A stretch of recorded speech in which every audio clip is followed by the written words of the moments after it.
This is Newsnight, where we go above and beyond the headlines. I'm Ruth Cabal, sitting in for Pio Ontiveros. Tonight on the program, an additional 1 peso to the minimum jeepney fare in Metro Manila and nearby areas takes effect, but drivers say it's still not enough. 2 more nominees to the incoming Marcos cabinet. We'll talk about that and more with the incoming Press Secretary Trixie Cruz Angeles. And concert tickets sold like hotcakes, so the 90s boy band Westlife now has another night of serenading fans in Manila next year.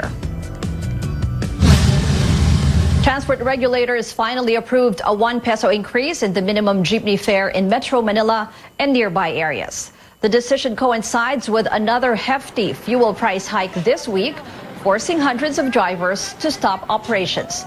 But is the provisional fare hike enough to keep drivers on the road? Amor Santos reports. Ang crudo, tumaas na 650, tapos magkano lang yung tinaas ng pasahe? Yung pinakasobra ko kahapon, nasa 200 lang. Pag di ako bumiyahe ng isang araw, wala ko kami kakainin. Tatagayin mo na lang ako to. They're all driving the same point. The 1 peso increase in the minimum jeepney fare is not enough. On day 1 of its implementation in Metro Manila, Central Luzon, Calabarzon, and Mimaropa, many drivers hesitated to charge 10 pesos in the absence of an official document. But the LTFRB says a written notice for passengers will suffice. Hindi pa rin kami nagtatas, hindi pa nila alam. Okay lang yun, para walang away. Kahit sulat kamay lang, tapos i-idikit nila na notice of provisional fare increase. It took the LTFRB 4 months before partly granting the fare hike petition. It even denied the petition in March. What fueled its change of mind? Hundreds of jeepney drivers stopping their operations due to costly fuel. Based on the LTFRB data, more than 700 drivers in the National Capital Region quit plying their routes in a span of 5 days. Kaya pa ba ng operators and drivers to continue? Nakikita sa data, hindi na. Pero kakayanin ba ng commuters kapag nag-increase tayo? Posibleng kakayanin kasi meron namang wage hike.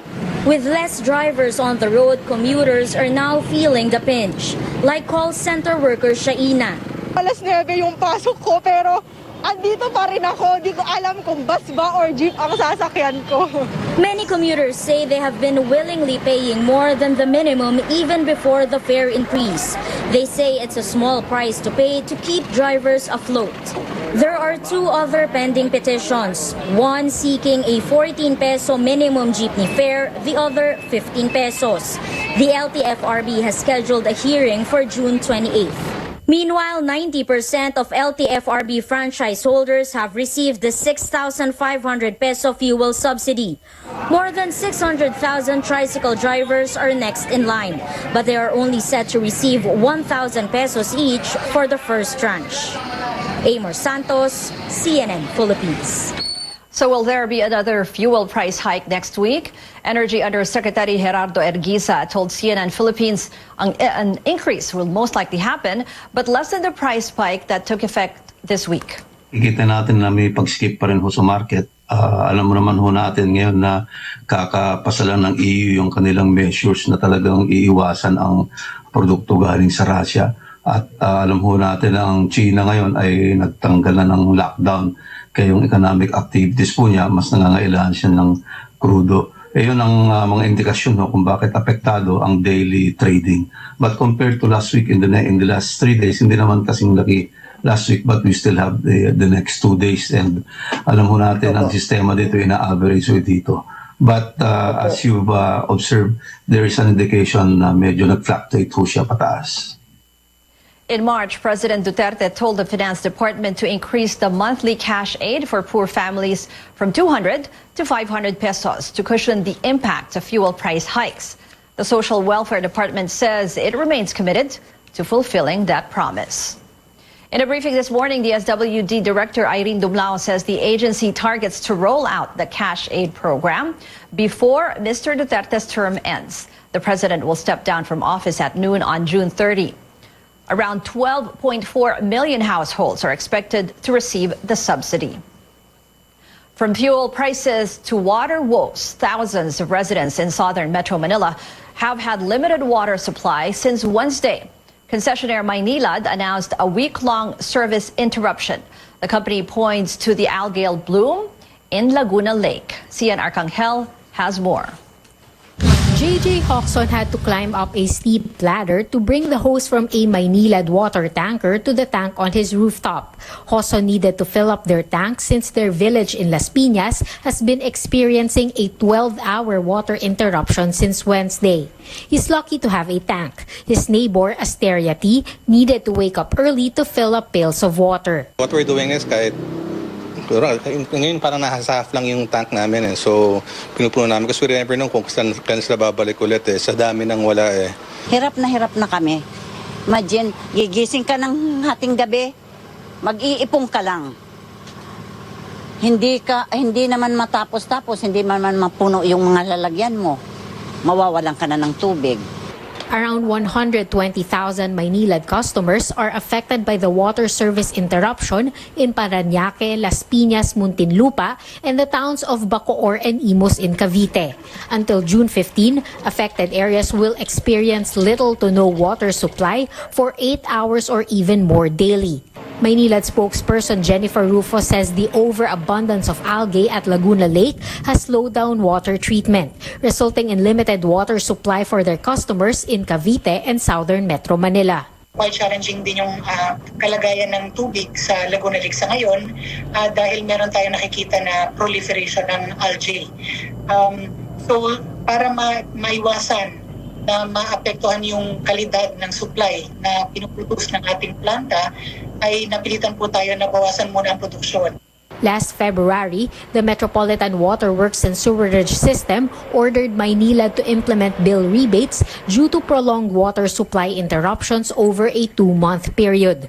Rufo says Maynilad is putting up a silt curtain to filter out algae. Installation is expected to be finished by July. Once fully installed, target by next month, ay makaka-significantly reduce din yan sa epekto ng high turbidity and algal. Kailangan din magsagawa ng dredging sa lake. So that's something that we are also going to work on. We're currently asking for a permit to do that. To meet growing demand, Maynilad is constructing a new water treatment plant in Muntinlupa. There are also plans to construct a new water source such as the Kaliwa Dam. Maynilad expects water supply in the affected areas to normalize by June 16. In the meantime, the company deploys water tankers to the affected areas to serve customers. Hopefully this will be the last, by June 15 okay na ang lahat kasi pag umuulan naman na ay ma-address na dapat yung algae situation. Maynilad customers are advised to monitor its social media accounts regularly for announcements. Cian Arcangel, CNN Philippines. In Batangas, local governments are going the extra mile to address the high arsenic level in their groundwater. But as George Cahilas reports, officials can only come up with band-aid solutions for now. Luz Ariola, a resident of Alitagtag, Batangas, has been extra careful in using tap water after receiving warnings about the high levels of arsenic in their groundwater. Arsenic is a harmful chemical that may cause cancer to humans. Siyempre, natatakot din kami. Matanda na ako. Kaya kawawa yung aking mga apo na pagdating ng panahon na nakagamit niyan, siya nang maapektuhan. The local government in Alitagtag reports that there are 2 areas that still have high arsenic content in their water. Maglaan kami ng pondo para doon sa reverse osmosis na ilalagay namin sa munisipyo na in case na talagang lumala at dumami yung affected na pumping station. Samantala po ating sasara po ang ating poso dahil po ito ay delikado ang gamitin. In Balete, Batangas, the local government decided to shut down wells and pitcher pumps that tested positive of the chemical. As an alternative, the LGU will just ration clean water to affected residents. The local government of Santa Teresita, meanwhile, is exploring the possibility of dilution to lower the arsenic level of water. Kung may isang baso ka ng positive sa mataas na reading, lalagyan mo ng isang baso na mababa. So, ang mangyayari dyan, mai-even. Bababa yung score. So, pwede mo nang inumin. So, ganun lang ho ang mga nakaprepare naming aksyon. Tama yung kanina, yung blending. Yun mo ang least costly. Ngunit, ingat po tayo. Kahit yung pagbabantunan ng tubig hindi malinis ay magkakaroon In a meeting on Thursday, the provincial government reminds affected municipalities to continue monitoring the situation and take all the necessary safety precautions. From Batangas City, George Cahiles, CNN Philippines.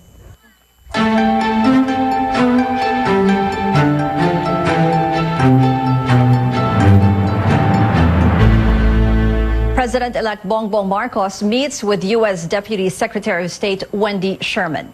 On Twitter, Sherman said they talked about Washington's long-standing alliance with Manila, the economic relationship between the two countries, and human rights. Sherman also met with Foreign Affairs Secretary Teddy Boy Locsin to talk about enhancing Philippine-U.S. relations amid a transition in Malacanang. Sherman is the highest-ranking U.S. State Department official to visit the Philippines since the pandemic began. She is scheduled to visit other ASEAN countries until Tuesday. Marcos's Justice Chief Designate Boying Remulla admits he has to face complicated problems that have plagued the system. Remulla met with outgoing Secretary Menardo Guevara at the DOJ office in Manila on Thursday. He said the meeting was very formative, but that he might need another one before he assumes the post on July 1st. So first briefing na naganap ngayon, we may ask for a second one kasi masalimuot talaga ang problema ng sistema na kailangan nating isaayos. At talaga nakakatuwa naman na pinaghandaan nila na bigyan kami ng mga impormasyon na nauukol sa mga suliranin na sumasambalot sa ating sistema ng hustisya. Remulla declined to specify the issues he hopes to prioritize. When we come back on Newsnight, President-elect Bongbong Marcos's cabinet continues to take shape ahead of his inauguration on June 30th. We go above and beyond with the incoming press chief, Trixie Angeles. And we tell you about this major development from the province that has become the first to lift the face mask mandate in the country. Stay tuned to CNN Philippines.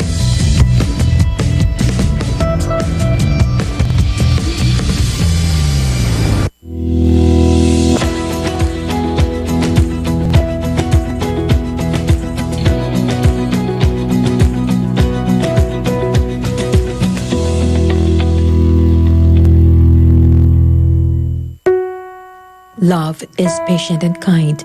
It does not envy, does not boast, and is not proud. It is not dishonor, nor is self-seeking. Pagbubutihin ko na po.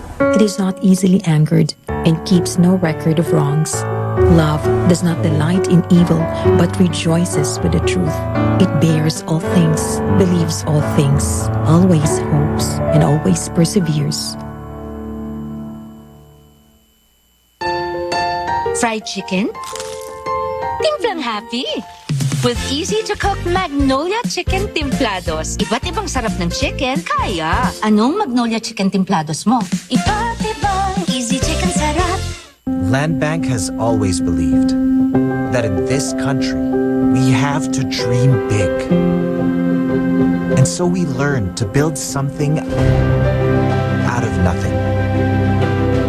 Improving the quality of life for our people so that we can keep in step with a brave new world and make our big dreams come true.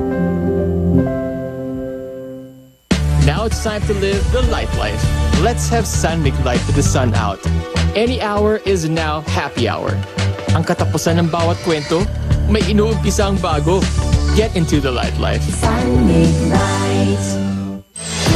Beyond bringing power to all, we're taking steps to produce and deliver Earth-friendly energy today and for our children's tomorrow. Powering the good life. Meralco.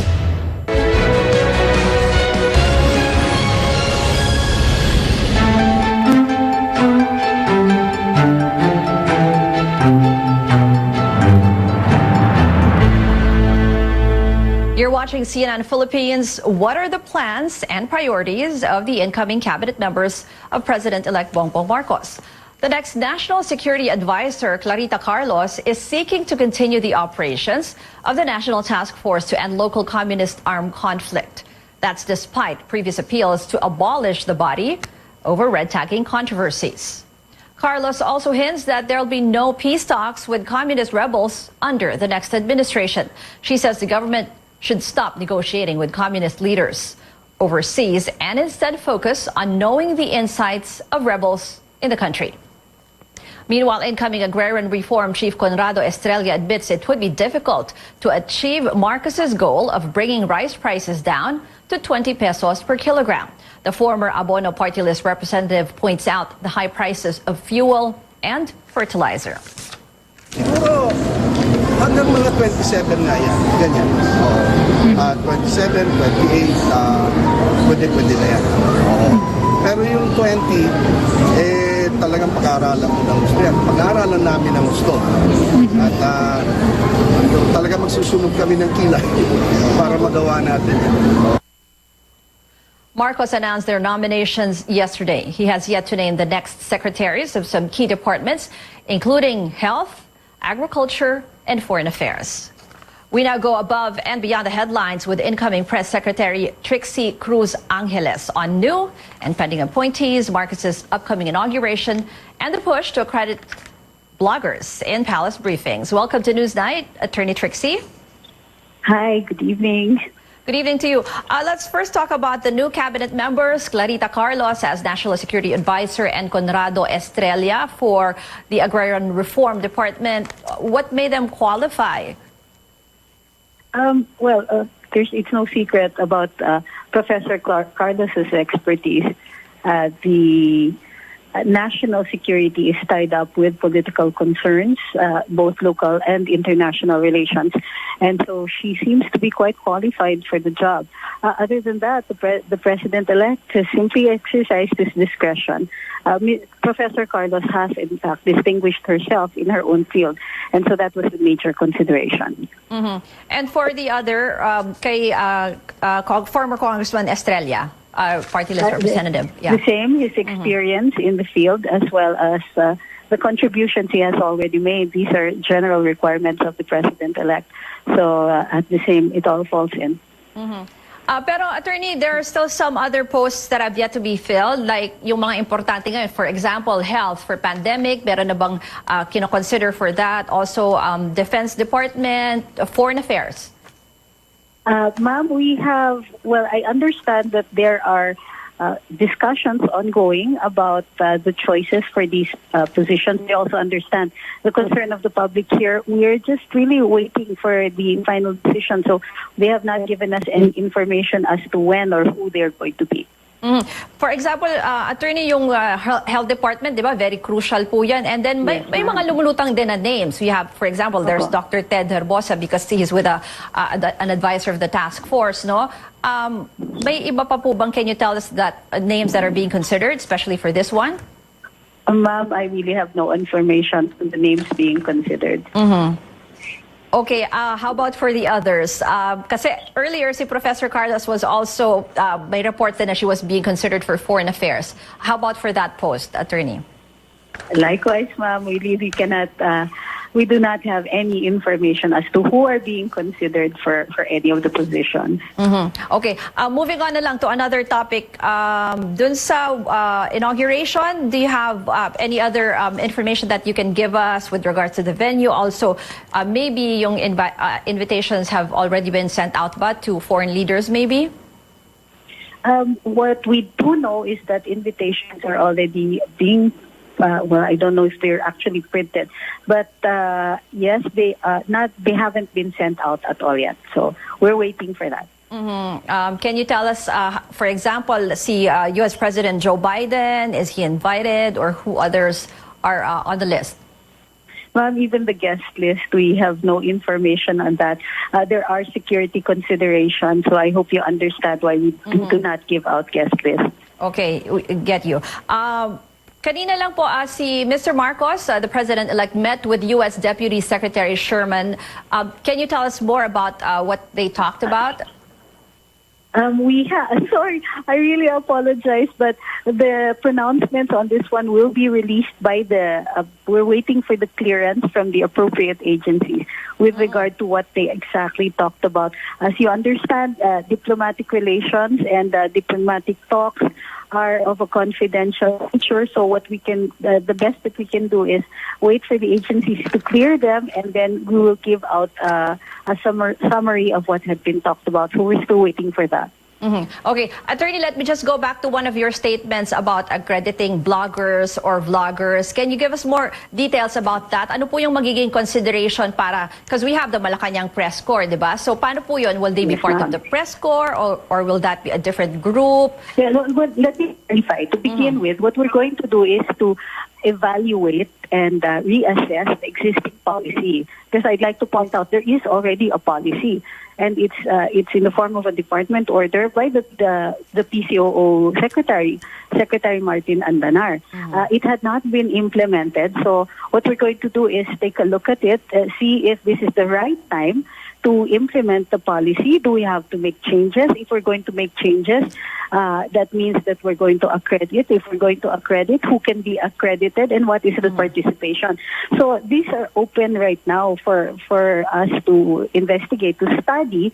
But the timing is also something that we need to discuss and to decide on. So what's happening is an evaluation of the existing policy. So it's the national discussions on this policy on accreditation of bloggers, where all of these other details seem to be talked about. So let's talk about accreditation. Well, the accreditation process in the old policy required a certain number of followers, and now we're also talking about that if this should happen, and I would like to emphasize if this should happen, then we might also be looking at engagement of each of the bloggers. So we need to know if people are responding to their posts, to the information that they are giving out, and the kind of discussions that are ongoing. Well, not the kind, but for us, if you're able to elicit a response and interest from your audience, then that should also count. But yung sinasabi po ng ibang critics na parang iba kasi yung standard when you say that you will be accrediting yung mainstream or yung traditional media na usual na nagko-cover po sa MPC, and then for the bloggers or the vloggers. Well, like I said kasi, yung participation natin dito, hindi pa natin na-formulate. Halimbawa, isa yon, posible na kasama nila yung Malacanang Press Corps. Pero posible din na interviews lang with the President, posible ding special events lang ang kino-cover nila, and so on. So kailangan pang i-discuss din yun. Kailangan may decision-making process pa tayo tungkol doon kung naaangkop sila doon sa particular situation. Angkop ba para sa bloggers na mag-cover ng mga press briefings? O dapat iniimbita lang sa particular event? Kapag lumalabas bang presidente, pwede ba na lang isama? Yun po mga yon ay dinidiscuss pa natin at magiging bahagi ng ating bagong polisiya if we should decide na ito na po ang nararapat na oras na ma-include sila sa dissemination ng impormasyon ng PCOO. Huli na lang siguro, incoming Secretary Trixie, ano po yung nakikita niyo, or how do you envision yung relationship ng Malacanang with the media this time, with the new administration? Well, the president-elect is a lot, a lot more formal than President Duterte. I'm not saying that anybody outweighs the other. They just have really different styles. But this is also, the president-elect is also a vlogger, and he still will continue with his vlogs, and so he will be engaging the public through his vlogs, through his social media platforms. So this is a little different, and I see that he's more, he is willing to explore all of these other platforms. He's not going to, totally disappear. He will still address the media, the trend media. But this is a president who will be participating in various platforms. So this is kind of, for me, a really cool thing. Okay, thank you very much for joining us, incoming Press Secretary Trixie Cruz Angeles. Welcome news for aspiring and adoptive parents as officials work to streamline the adoption process in the country. AC Nichols tells us why the new adoption law is helpful for many Filipino families. The Brosas family is a typical household, working parents supporting their 3 young children. Though it didn't take the usual path to paint this picture. 2 of the children are adopted. Their second son, Blake, in 2011, and their only daughter, Bianca, 3 years later. Ever since I felt the love of my child, of my second child, I've been an adoption advocate. While their first adoption went smoothly, it took 4 years before Bianca's adoption was finalized by the court. Worse, they almost lost their daughter due to a technicality. After spending 4 years with the child, with the girl calling me daddy and me calling her daddy's girl, we were denied due to a technicality, and then we took about 8 months again for a motion for reconsideration to finally be approved. The experience pushed Brosas to lobby for Republic Act 11642 or the Adoption and Alternative Child Care Act. The measure, signed into law just this year, simplifies the adoption of Filipino children. It also creates the National Authority for Child Care, or NACC, which will handle all adoption cases. Adoptions used to not only go through an administrative process before the Social Welfare Department, but also through judicial proceedings before they are finalized. In many cases, it would take years before an adoption is made final. Base case scenario natin, since ano na lang talaga siya, administrative na lang yung process niya. So, pag okay lahat ng mga requirements, yung mga papers, and then the assessment conducted by the social workers, 6 to 9 months na lang po ang adoption. The NACC is now working with stakeholders to come up with the new laws implementing rules and regulations. They want to raise awareness about the streamlined process of legally adopting a child, hoping this would stop illegal adoption practices where Filipino babies are sold for as low as 5,000 pesos. Magkaroon kami sana ng madaming social workers para makapag-conduct ng assessment and reviews kasi crucial yon para hindi namin ma-defy yung pinakang purpose ng law. That's why we need more adoption social workers to be on the ground to review the cases. The NACC says it will finalize the IRR by the end of June, though they are already processing adoption applications now. With the new measure, advocates and stakeholders are hopeful more Filipino children will get the family they deserve. AC Nichols, CNN Philippines. In COVID-19 headlines, Cebu province becomes the first local government to scrap the mandatory wearing of face masks. Cebu Governor Gwen Garcia says masking will only be required in closed and air-conditioned spaces and among those with COVID-19 symptoms. But people are encouraged to continue wearing masks in crowded outdoor places. Garcia's order takes effect immediately. The health department, however, stresses the need for face masks to prevent COVID-19 transmission. Cebu province is currently under alert level 2. Sports and entertainment updates coming up. Which NBA team grabbed a 2-1 edge in the finals? The Golden State Warriors or the Boston Celtics? And because of popular demand, this 90s boy band is staging a second show in Manila. Get the details here on CNN Philippines.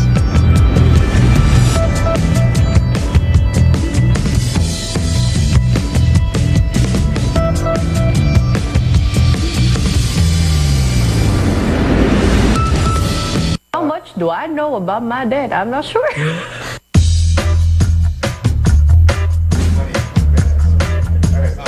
So what distinct trait did you get from your dad?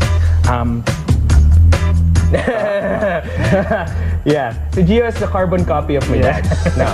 I would say persistence. Dad kasi has this thing when he makes a joke. If someone doesn't laugh with him, he'll repeat the joke or do another joke until he gets one laugh and he goes, okay, Or at least a giggle. I'm pretty sure that I got my dad's temper. Everything that we do, whether it's at work or it's at home, we usually feel very strongly about it. So when something goes against that order, yeah, we all of a sudden turn into this lawyer. What is the best gift you received from your dad? Yan, meron akong gustong-gusto na rubber shoes na naalala mo. Iniiyakan ko pa sa mall. Tapos parang nakatatlong balik. Best talaga eh. Iniiyakan mo eh. Oo, wala ma. Humiga ako ng 30 minutes dun sa the store. I got a bike from Santa Claus, and I was like, wow, there really is a Santa Claus. My dad could never never afford it. Show your most recent photo with your dad on your phone and tell us the story behind that photo. This is me and my dad. This is after I got my license. He's a boomer and I'm a Gen Z, so I have habits that I do. Very expressive, if you will. So dad sometimes copies that, so dad goes, so I go. Him teasing me like that bridges our, generation gap. This is a couple of months ago. It was just a nice dinner It by was the also beach. our first year. We haven't traveled in over 2 years at this point. Diba? So Around that 2 was our years. first family trip. Share your first inuman story with your dad. Ayan. Inuman natin sa third floor. Tinanong ko si Papa, bakit si Mama yung pinili mo? Yun nga, loving, caring, tsaka talagang masikaso. Yun nga, tsaka napikot nga daw kasi siya. My dad gets drunk on a fruitcake. In our home, we used to host these Really birthday- big parties. Yeah. He'd observe us from afar and then he'd just be like, It's like watching National Geographic. yeah, It's just like we're the animals in the wild. Yeah.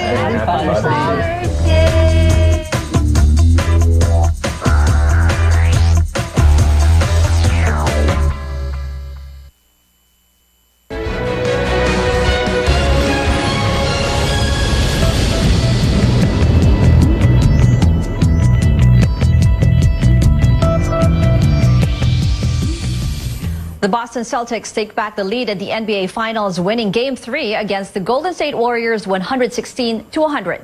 Boston now has a 2-1 edge in the series. Jaylen Brown delivered another stellar outing for the Celtics with 27 points, 9 rebounds, and 5 assists. Up next is Game 4, happening on Saturday, 9 a.m. Philippine time. Good news for those who missed their chance to get tickets to Irish boy band Westlife's February 20 concert next year. Another show is happening on February 21st at the Arena Coliseum in Cubao, Quezon City. The first concert sold out within a few days. Passes will be up for sale by June 18th. Louis Tomlinson fans also have another shot at getting tickets for his show in Manila. The July 16 event will now take place at the Araneta Coliseum, following calls from netizens to move the concert to a larger venue. The show is supposed to be held at the neighboring New Frontier Theater. Additional ticket selling begins June 13th. And that's it for tonight. I'm Ruth Cabal, sitting in for Pio Ontiveros for Newsnight, where we go above and beyond the headlines.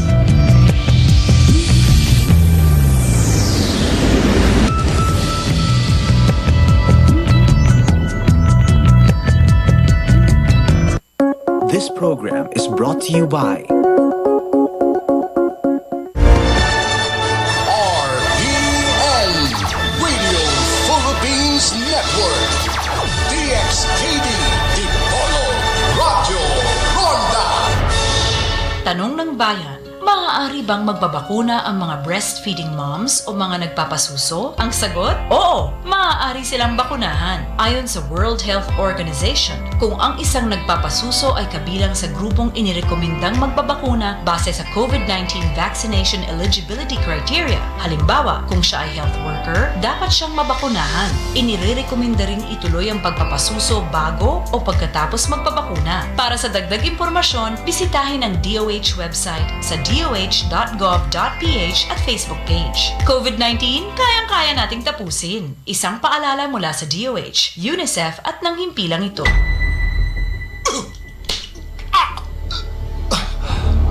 Nanghambog kang NPA kakaliantog! Nanghambog ka! Nanghambog ka nga NPA ka! Kinahanglan ka na mo, Manong William! Ayaw pagbiya, Manong William! Nagtawag na ko ang kabukiran nga mao'y dughan sa inahang nasod. Ni ara ko sa inyong dool. Manong William! Why bilin bila? Manong William! Ang langit ay bundok. Manong William, Asa man sangko ang imong pailob, asa musandig ang imong pagpaubos. Usa ka matuod nga kasaysayan, usa ka matuod nga kaagis sa usa ka tawo. Manong William, inyong mabati, Lunes hangtod Biyernes, niining istasyon. Sinulat og direksyon ni Fermin Colliantes Gomez. Og gidalit sa RPN Radio Runda Drama Production Center. Manong William. Ang langit dito sa lupa. Manong William nga drama inyong mabati matag alas 11:30 hangtod alas 12 sa udto Lunes ngadto sa Biyernes. Emotions still running high a day after the 2022 elections as the outcome is just starting to sink in. Bongbong Marcos and Sara Duterte headed for a landslide win. Leni Robredo supporters won't move on just yet, but consistent survey and now election frontrunner BBM and the 30+ million who voted for him already have. 4 presidential candidates, Ping Lacson, Isko Moreno, Yodi de Guzman, and Faisal Mangondato have conceded defeat. So has VP candidate Tito Soto, while all eyes are on Robredo and her next move. After the political spectacle these past months, can President Marcos and the VP Duterte make good on their campaign promise to unite a nation that has been so drastically polarized?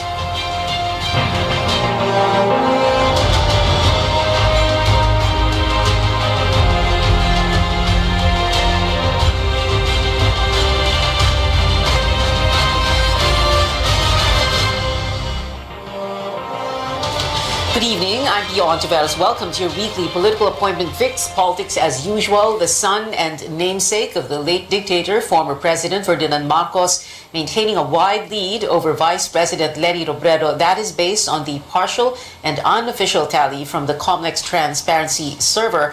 Here are the numbers. As of 7:17 this evening, Marcos has 31,036,142 votes. Leni Robredo has 14,790,393 votes. Manny Pacquiao, 3,626,198. They're followed by Isko Moreno, who has already conceded, Ping Lacson, who has done the same, Faisal Mangondato, Ernie Abella, Yodi de Guzman, who has also conceded, Bert Gonzalez, and Jose Montemayor. In the vice presidential race, it is still Sara Duterte on top with 31,482,073 votes. Kiko Pangilinan has 9.2 million votes. They're followed by Tito Soto, who has conceded. And they are followed by Doc Willie Ong, Lito Atienza, Manny Lopez, Walden Bello, Carlos Serapio, and Lito David.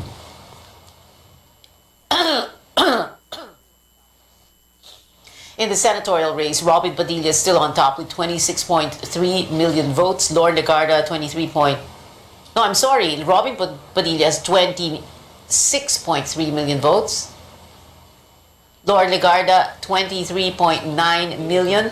Rafi Tulfo, 23.1 million. They're followed by Win Gatchalian, Cheese Escudero, Mark Villar, Alan Cayetano, Migs Beery, Joel Villanueva, JV Ejercito Estrada, Risa Ontiveros, and Jingoy Estrada. In the top 12, number 13 is Jojo Binay, 14, Herbert Bautista, 15, Gibot Teodoro, and they're followed by Gilor Eliazar, Harry Roque, Greg Onasan, Chel Diokno, and Larry Gadon.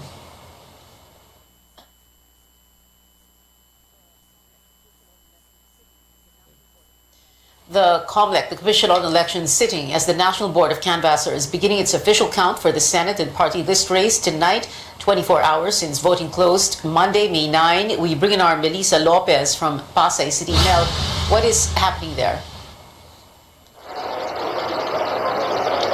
PIA, COMELEC, and Bank has resumed its formal session as the National Board of Canvassers a little past 7 p.m. today, and they have been able to start the official count for the Senate and party list race coming from one area. As of 7:30 p.m., COMELEC has reported that 98.7% or about 104,000 voting precincts have already electronically transmitted their results. but not all of the local boards, namely the city, municipal, and provincial boards, have finished canvassing.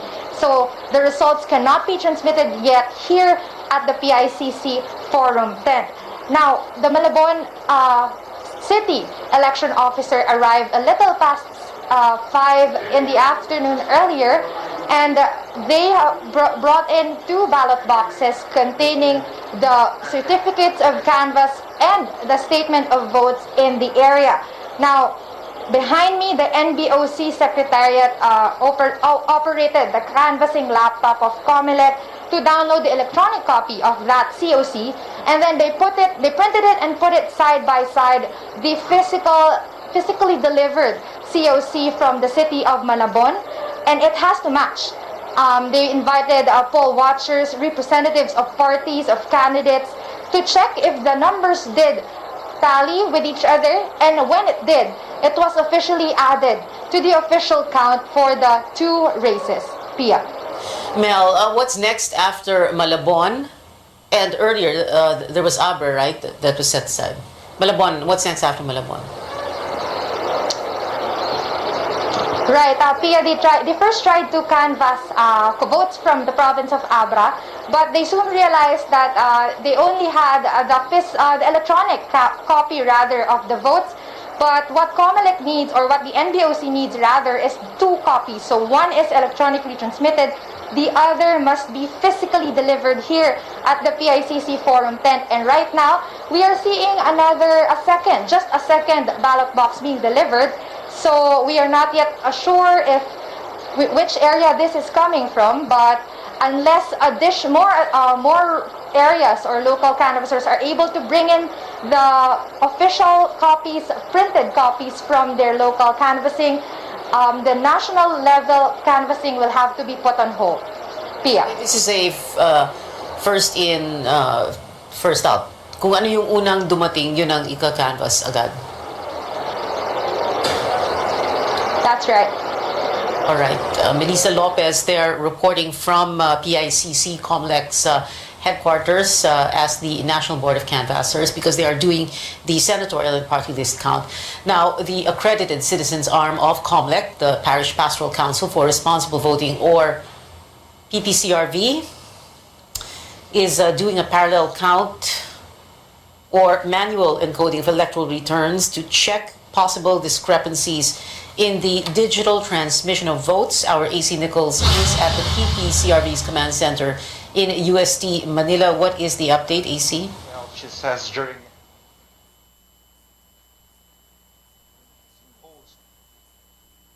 The command center has received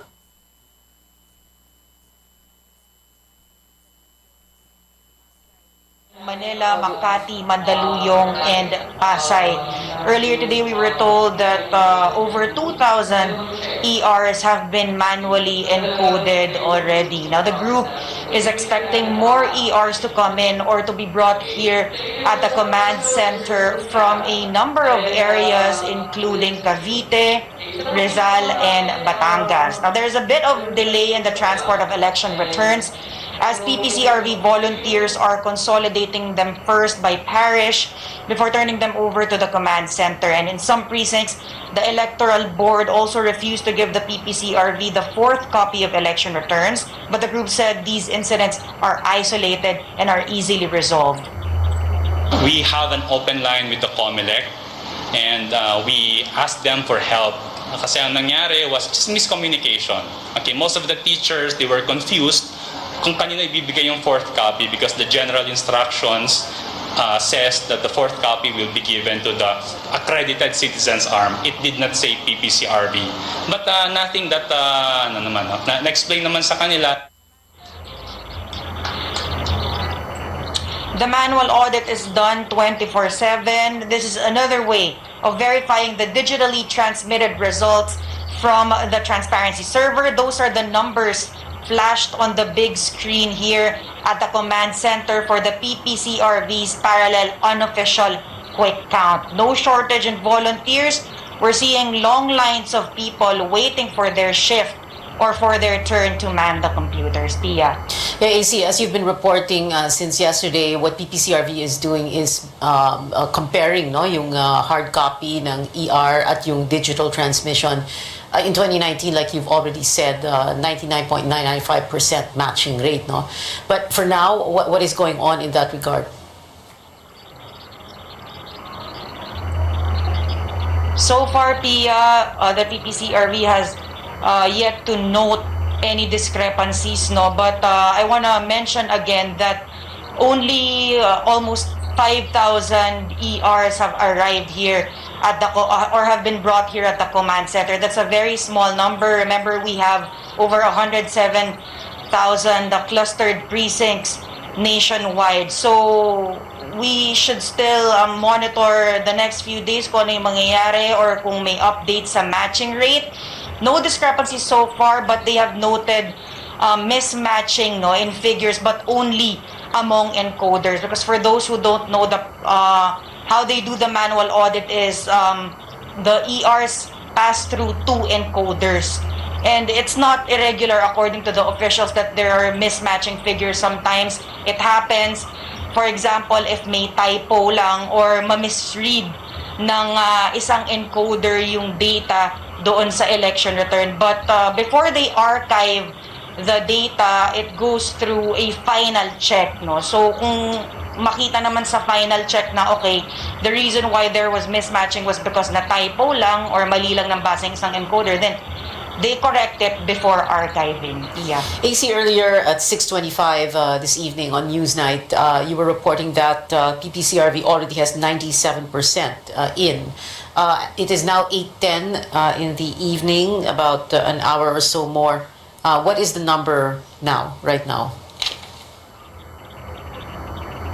In the latest update, 98% or votes from 98% of the total clustered precincts have been transmitted already through the transparency server. And based on the latest numbers, in the race to Malacanang, BBM retains his huge lead with over 31 million votes. Vice President Leni Robredo at second with 14.7 million. In the vice presidential race, Davao City Mayor Sara Duterte also garnering over 31 million votes so far, followed by Senator Kiko Pangilinan with 9 million votes. For the senatorial race, actor Robin Padilla retains the top spot. Other administration-backed candidates entering the top 12 are Loren Legarda, Jinggoy Estrada, and Alan Peter Cayetano. Senator Risa Ontiveros is the lone opposition, making it to the top 12. Yeah. AC Nichols there reporting from PPCRV's command center in UST Manila. Thank you very much, AC. Now joining us here in the studio is political analyst and former presidential spokesperson Edwin Lacerda. You seem to be here very often, but welcome back. We're so happy to have you. So last night, nandito ka. You were here when all the numbers were starting to come in.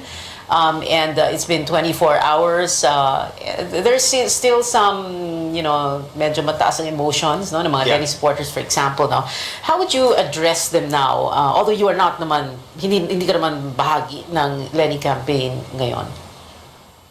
Well, I think there's this thing going around that there's a variance, there's a problem with the COMELEC, with the transparency server count. Or by and large, pareho lang naman ang results figures ng tatlong servers na yun.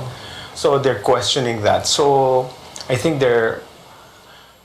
may believe sila na nadaya si Lenny. And therefore, we should make sure that the count is, the real count is tabulated. But that's not what COMELEC is doing now. That's COMELEC's count already. Yeah. So that's why. And there is PPCRV's count. There's also. PPCRV there, so PPCRV we know it's non-partisan. So, and it's me that gets exposed, gets all the figures. No, in fact, you're reporting ahead of the official count, which is basically the same numbers that they're going to report in. So fundamentally, I don't know what we're looking for actually. Except maybe perhaps for the number of VC machines that weren't working. The question at the end of the day will be, assuming that they're all correct, would those uncounted VCs that were not transmitted be sufficient enough to overturn the votes? So is this going to be how long will this take? I think at some point there will have to be closure at some point, and it's up to VP Lenny and Senator Kiko to make the proper decision. But right now it's ongoing. And by the way, you're talking about the day after the first big news. The stock exchange went down. The PSE index went down to its lowest in 9 months. That's hardly surprising, by the way, because during the campaign we've seen already a number of economists saying that if Marcos becomes president, this is what's going to happen. So it's a self-fulfilling prophecy. Now that he's going to be the incoming, most likely the incoming president, you're seeing the economic forecast coming through. Yeah, okay. Well, 2 follow-up questions. Number 1, nadaya ba si Lenny as far as you're concerned? And number 2, when you say that there has to be closure at a certain point, what point is that? And, how are we going to see that? Early this morning, 2 o'clock in the morning, Lenny addresses her supporters and says, malinaw ang lumalabas. But at the same time, she's calling for a pagtitipon, I think was the term that she used, on Friday, May 13. I think it's also a continuing show of gratitude to the supporters and also to the passion that shouldn't be dissipated after the election. It shouldn't be for election lang itong passion na to, because she has largely awakened the political consciousness of a number of citizens, and that's good. That's good because we need a strong civil society, which has largely dissipated in the Duterte administration. So we need the revival of civil society movements, which is very, very, by the way, very peculiar to the Philippine political experience. We have a very strong civil society movement historically. And so I think this would be a revival of a strong civil society movement. Now, obviously it has to be in the civil society space, because if VP Lenny is going to lead this, she won't be leading from a government position. And that's the reason why I think it would be good for Lenny to continue to harness all this. These are all positive. Let's turn passion, let's turn frustration, let's turn anger into something positive, perhaps like media speaking truth to power and really just checking on the incoming government. Because of so many concerns that we have, right? So it's something that we should be doing. Holding them to account. We'll be back after a quick break. Stay tuned. This is Politics as Usual.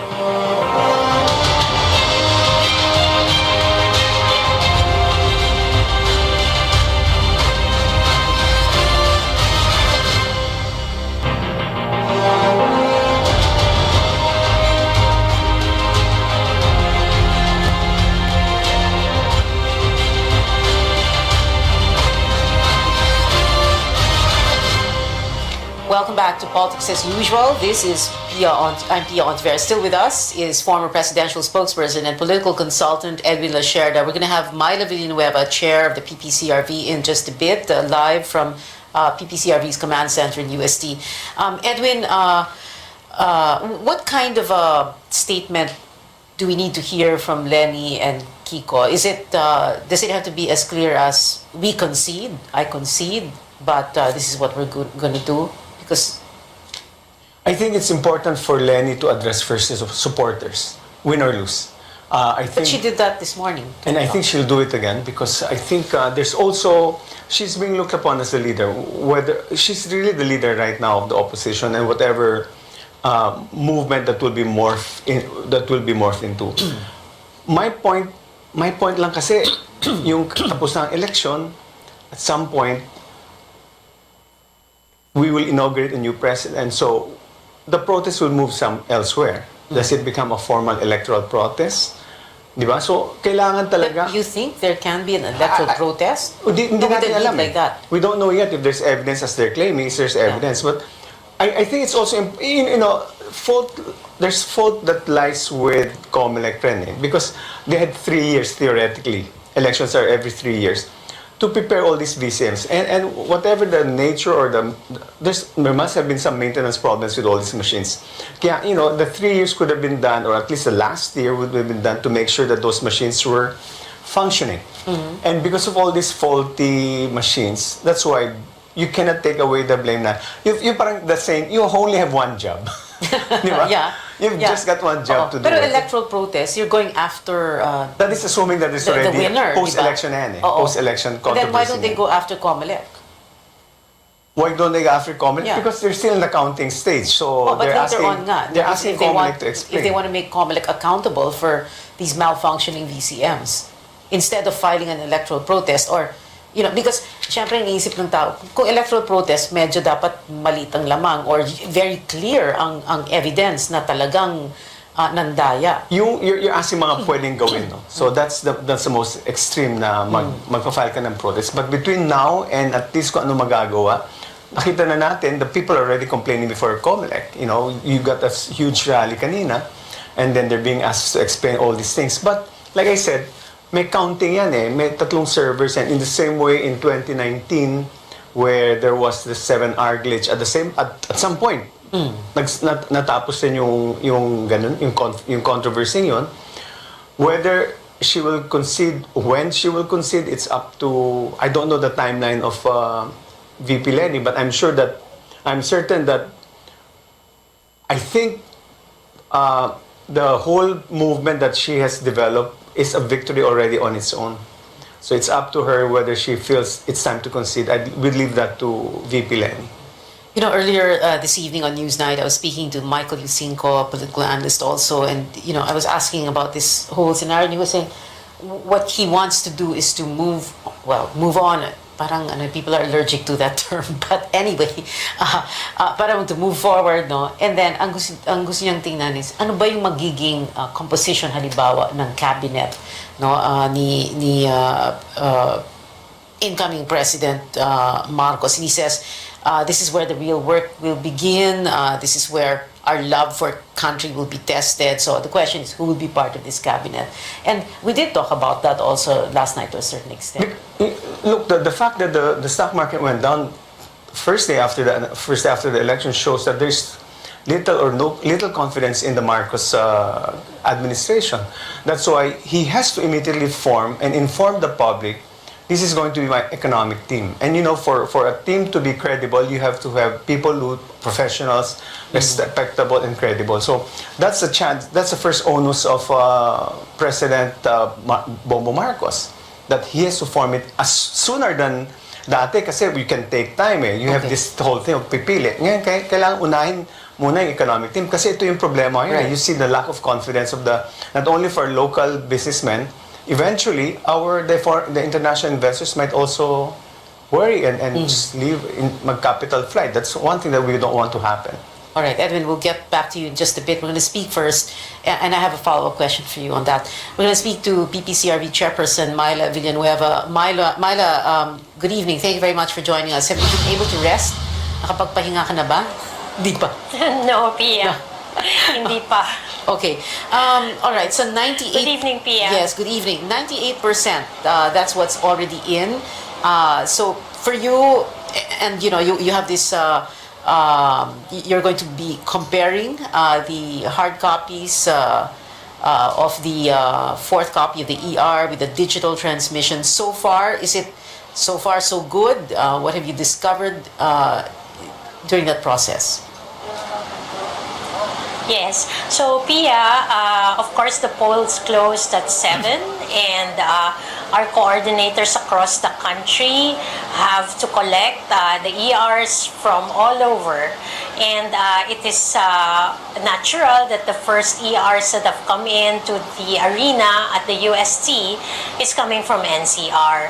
But I just received the report that Luzon is starting to come in also. So we have about 5,006 plus about 2,400 from Luzon. 5,006 plus 2,400. And the pace is, you're happy with the pace. Tama yung how things are going. First of all, Pia, the arena is packed with young volunteers who have been lining up outside. I understand it had reached España all the way to Lacson. There is a high degree of interest, and the volunteers were waiting for hours. We didn't expect it. They were walking in. So they're working. We're probably going to stay open until the wee hours of the morning because the volunteers are up to the bleachers here at the USC Arena. So far, the matching has been in order, and I just want to wait for a more representative body of ERs to come in before we start talking about match rates. All right. There is also a very high degree of interest in your count. People are watching the COMELEC count, and we can see this very huge lead that BBM has mounted over the second placer, Lenny Robredo. So yung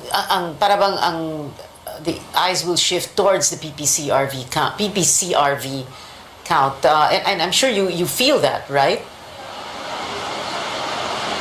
Yes, we feel a lot of things, Pia. Of course, there's a lot of emotion, there's a lot of disinformation. So we're taking steps as the day goes on, and there are big interest in certain things.